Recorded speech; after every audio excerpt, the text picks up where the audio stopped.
If someone with an average salary wanted Elon Musk's net worth, they would have to work for 8 million years. That's 30 times longer than human beings have existed. And in the time it's taken me to tell you this, Elon has made another $100,000. But the craziest thing about Elon is that he's not even the richest person in history. He's actually not even close. If you look back in time, there are people that make Elon look broke.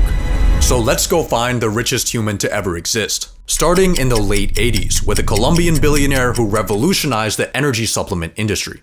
Pablo Escobar. He was raking in $420 million a week, but his net worth after inflation only reached $80 billion. So on paper, he's not even beating Elon. But unlike everyone else in this video, Pablo's wealth wasn't tied up in stocks or politics. He just had literal dollars. He was spending $1,000 a week on rubber bands just to hold them together, and damage to them cost him $2 billion a year. So Pablo wasn't the richest person in history overall, but if we're talking actual cash, he probably was.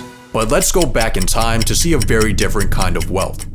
The year is 1945. World War II just ended, and in America, millions of soldiers are coming home. They'll return to a blue-collar economy, where families can be supported on a single income. The American dream is alive and well.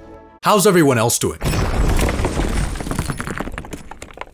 It's in these ruins where we'll find one of the richest men to ever live.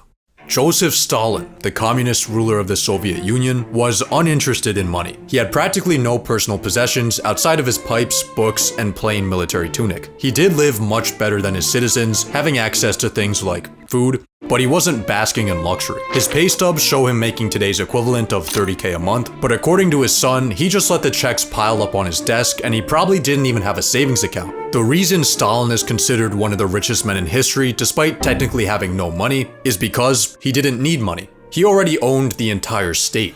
Doing anything that questioned his power, even something like telling a private joke, would get you gulagged or executed. Stalin had so much control that after he had a fatal stroke, no one called a doctor for 12 hours because everyone was too scared of Stalin waking up and punishing them for acting without official orders. So despite being broke on paper, Stalin had complete control over an economy that would today be worth $10 trillion. See, in order to find the richest person in history, we need to think bigger than just money. Every person in this video will represent a different time period and a different form of wealth, whether it be political power or cash or company equity. And in the end, only one will be determined as the richest person in history. So let's move on to our next contender.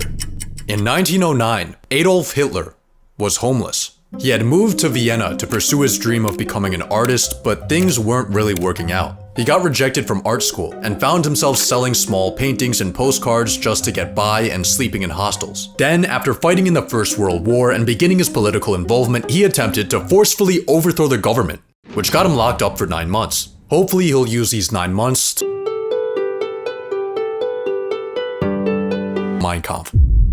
Upon release in 1925, the Racism Manifesto met with mediocre sales. But as Germany's situation declined, Mein Kampf's popularity grew. And when Hitler took power in 1933, the book was everywhere. It was also around this time when Hitler realized he had access to developer commands. He instructed the government to buy 6 million copies of his own book and hand them out to soldiers, government officials, and newlyweds. He then avoided a $2 million bill by making himself tax exempt. His next lick was copywriting his own image, which allowed him to collect royalties on every postage stamp sold in Nazi Germany. Then he copyrighted his speeches so he could collect money when they were printed in the news. These passive income streams made Hitler millions. By the end of his life, Mein Kampf had sold around 10 million copies, which actually isn't an insane amount. For reference, he was outsold 3-1 by Anne Frank, but Hitler did have one last side hustle. Between 1933 and 1945, it was estimated that he received over $5 billion in donations from his supporters, most of this coming from wealthy businessmen. It's impressive how much personal money Hitler was able to milk out of his position, but his real wealth came from his military might. At its peak in 1942, Nazi Germany controlled nearly all of Europe, stealing hundreds of billions in resources and putting millions of people into forced labor. So through his conquests, Hitler commanded resources worth $3 trillion in today's dollars. But before dictators, there was a man building a very different type of empire. Henry Ford had a revelation. If you pay them more and let them sleep, your slaves won't revolt.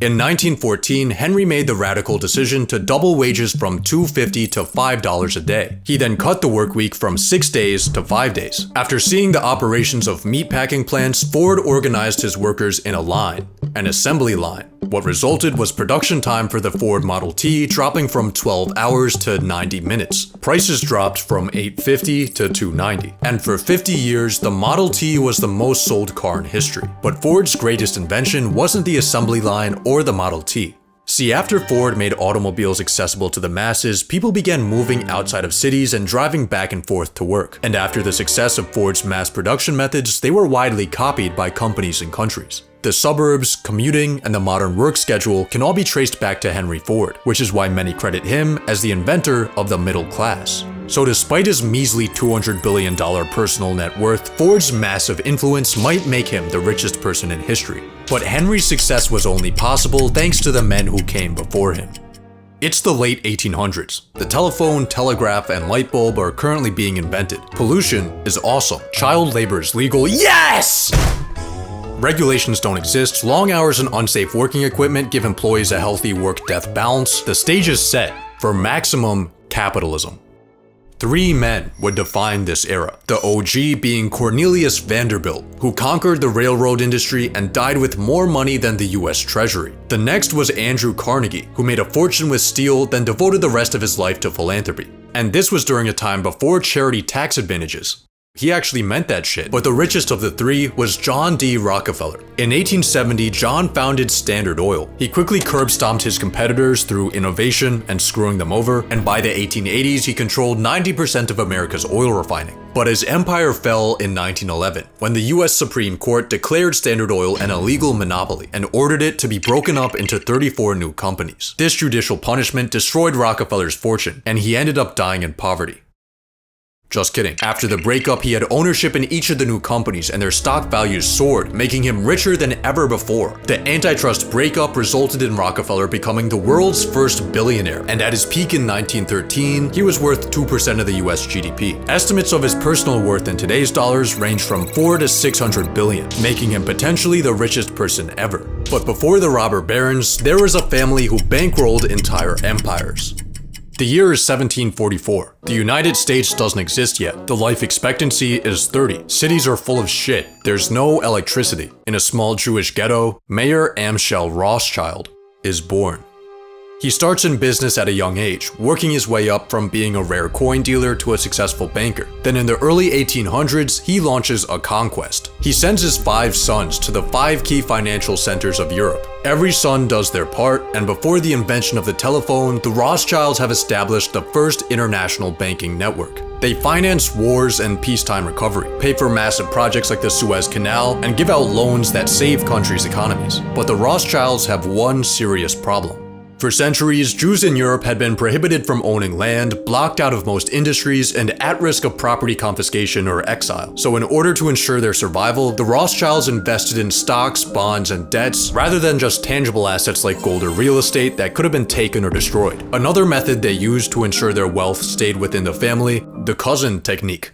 Through financial tactics and incest, the Rothschilds managed to mostly avoid persecution, but the extent of their wealth today is widely debated. Some estimates have claimed the Rothschilds have a current net worth of $500 trillion.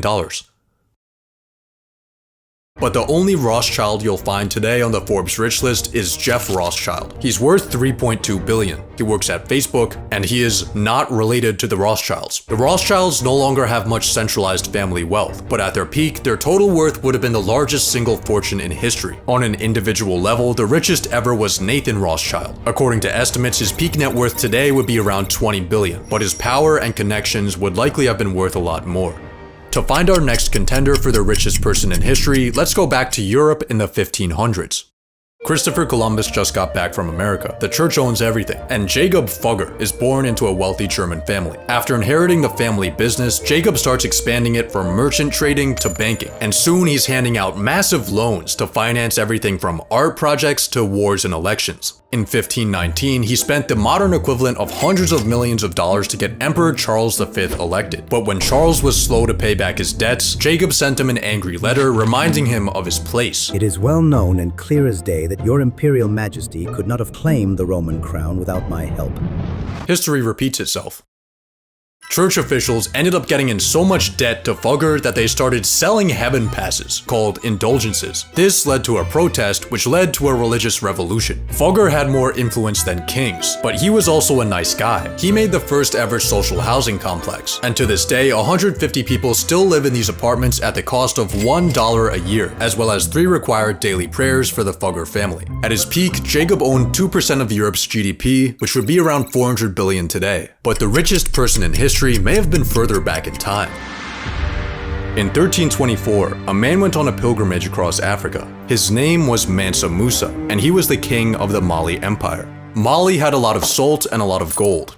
A lot of gold. So much gold that on Musa's pilgrimage he covered himself, his 60,000 person entourage, and his hundreds of animals with thousands of pounds of gold. And then he handed out so much of that gold that it destabilized local economies. So he borrowed the gold back, which fixed the problem until he paid all the debts back at once and everything crashed again. After Musa's multi-billion-dollar road trip, he began showing up on maps decked out in gold, cementing his reputation in history as the original flexer. But estimating his net worth is borderline impossible, since all accounts of Musa's trek come from secondhand testimony. It's believed that Musa controlled about half of the world's gold supply, and the most common number I found for his total worth was 400 billion, but many numbers went much higher. So based on the amount of valuable resources under his control, Mansa Musa may be the richest person in history.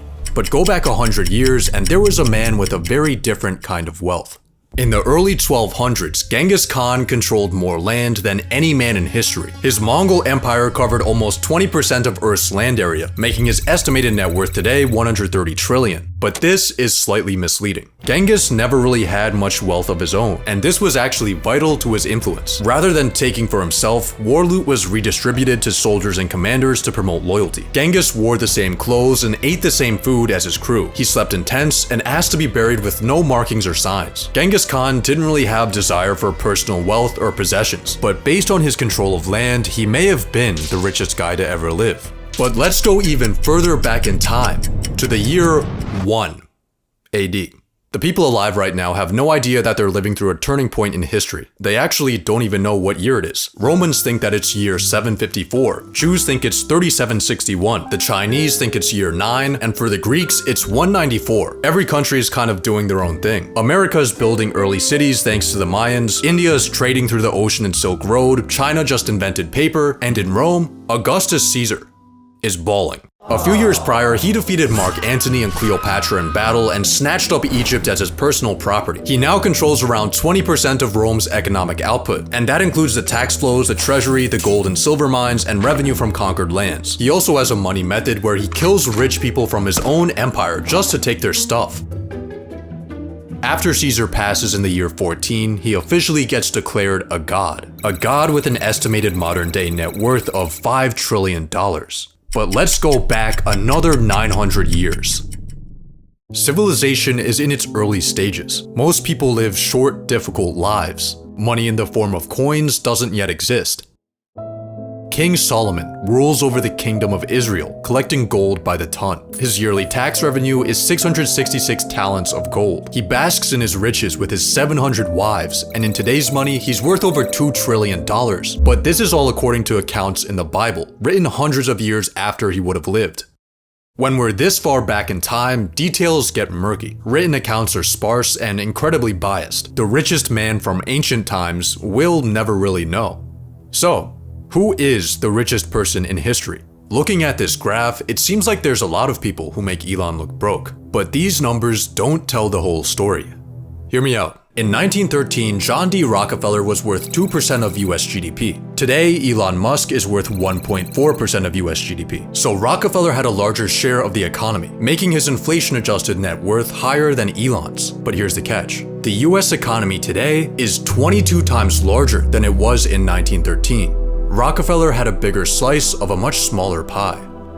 Estimated numbers don't tell the story of how the entire world has become more and more prosperous over time. Elon is now the biggest fish in the biggest pond that has ever existed. On top of this, his wealth is a personal fortune. It's well documented and verifiable, unlike ancient figures like King Solomon. It wouldn't disappear if he lost his positions of power, unlike dictators and heads of state. He can access it for whatever he wants, and he harnesses technology that ancient figures would think is witchcraft. Elon is the richest person in history. with his 400 billion today. Eventually, someone will get even richer, but based on history, everyone else will get richer too.